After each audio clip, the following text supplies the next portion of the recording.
ಇವತ್ತು ಕಂಚಿಕಾಯಿಂದ ಚಿತ್ರಾನ್ನ ಹೇಗೆ ಮಾಡೋದು ಅನ್ನೋದನ್ನು ನೋಡ್ಕೊಳ್ಳೋಣ. ಇಷ್ಟು ಗಾತ್ರದ ಒಂದು ಕಂಚಿಕಾಯಿಗೆ 1 ಲೋಟದಷ್ಟು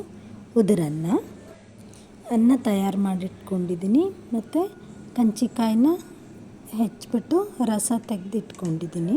ಈಗ ಇದಕ್ಕೆ ಬೇಕಾಗೋ ಪದಾರ್ಥಗಳು: 1 ಚಮಚ ಕಡಲೆಬೇಳೆ, 1 ಚಮಚ ಉದ್ದಿನಬೇಳೆ, 1 ಚಮಚ ಜೀರಿಗೆ, 1 ಚಮಚ ಸಾಸಿವೆ, ಒಗ್ಗರಣೆಗೆ ಶೇಂಗಾ ಬೀಜ ಮತ್ತು ಗೋಡಂಬಿ. ಎಲ್ಲವೂ 1 ಚಮಚದಷ್ಟು, ಕಾಯಿ ತುರಿ ರುಚಿಗೆ ಎಷ್ಟು ಬೇಕೋ ಅಷ್ಟು, ಒಣಮೆಣಸು 1-2, ಹಸಿಮೆಣಸು 1, ಕರಿಬೇವು, ಕೊತ್ತಂಬರಿ ಮತ್ತು ಸಕ್ಕರೆ, ಉಪ್ಪು, ಇಂಗು. ಮೊದಲಿಗೆ ಕಡಲೆಬೇಳೆನ ಹುರ್ಕೊಳ್ಳೋಣ. ಸ್ವಲ್ಪ ಗೋಲ್ಡನ್ ಬ್ರೌನ್ ಬರೋವರೆಗೂ ಫ್ರೈ ಮಾಡಬೇಕು. ನಂತರ ಉದ್ದಿನಬೇಳೆನ ಮತ್ತು ಜೀರಿಗೆನ, ಅದಾದಮೇಲೆ ಸಾಸಿವೆನ 4 ಫ್ರೈ ಮಾಡ್ಕೋಬೇಕು. ಅಷ್ಟನ್ನು ಮಿಕ್ಸಿ ಜಾರಿಗೆ ಹಾಕಿ ಸಾಫ್ಟ್ ಆಗೋವರೆಗೂ ಪೌಡರ್ ಮಾಡಬೇಕು.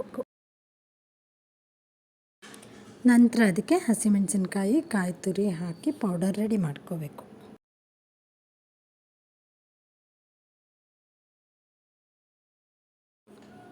ಈಗ ಒಗ್ಗರಣೆ ರೆಡಿ ಮಾಡ್ಕೊಳ್ಳಿಕ್ಕೆ ಬಾಣಲೆ ಇಟ್ಕೊಂಡ್ಬಿಟ್ಟು ಎಣ್ಣೆ ಹಾಕಿ ಸಾಸಿವೆ, ಜೀರಿಗೆ, ಉದ್ದಿನಬೇಳೆ, ಕಡಲೆಬೇಳೆ, ಶೇಂಗಾ, ಗೋಡಂಬಿ ಹಾಕಿ, ಒಣಮೆಣಸಿನ್ಕಾಯಿ ಹಾಕಿ, ಆಮೇಲೆ ಕರಿಬೇವು ಹಾಕಬೇಕು.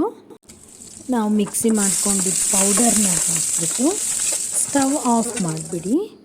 ಸ್ಟವ್ ಆಫ್ ಆದಮೇಲೆ ಕಂಚಿಕಾಯಿ ರಸ ಹಾಕಿ, ಉಪ್ಪು, ಸಕ್ಕರೆ ಹಾಕಿ ಚೆನ್ನಾಗಿ ಮಿಕ್ಸ್ ಮಾಡಿಕೊಂಡು ನಂತರ ಇದನ್ನು ಅನ್ನಕ್ಕೆ ಕಲಿಸ್ಬೇಕು. ಕೊತ್ತಂಬರಿ ಹಾಕಿ ಅದಕ್ಕೆ 1 ಸ್ಪೂನ್ ತುಪ್ಪ ಹಾಕ್ಕೊಂಡು ತಿಂದರೆ ಎಕ್ಸಲೆಂಟ್.